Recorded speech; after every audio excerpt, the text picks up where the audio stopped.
My BFI player choice this week is a heart-stopping documentary from British filmmaker James Marsh, who would go on to helm The Theory of Everything, about Frenchman Philippe Petit's extraordinary 1974 high-wire walk between the twin towers of the World Trade Center.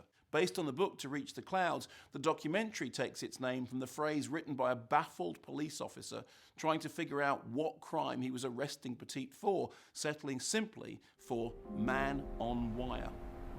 And I had to make a decision of shifting my weight from one foot anchored to the building to the foot anchored on the wire.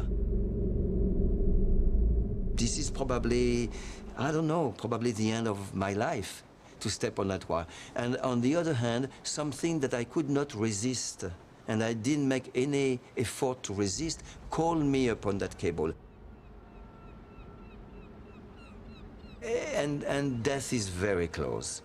Petit had originally fallen in love with the Twin Towers from a distance while they were still being constructed, and resolved to commit the artistic crime of the century by tightrope walking between them. Years of planning are excellently evoked by Wisconsin Death Trip director Marsh, turning this into something that occasionally resembles a thriller as the gang somehow bungle their way into the buildings. Crucially, the forthcoming tragic destruction of the Twin Towers in 2001 is evoked by implication rather than exposition, with the documentary re-injecting a feeling of wonder about those once proud edifices. One eyewitness reported that Petit didn't walk on the wire, he danced on it.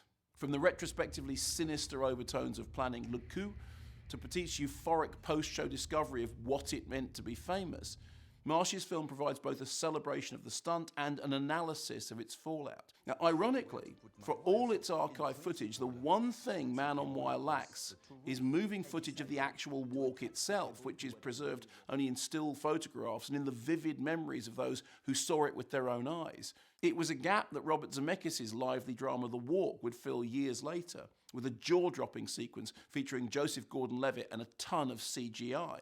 Yet somehow, Man on Wire has the edge, conjuring pictures in the mind more vivid than those of any high-tech effects movie.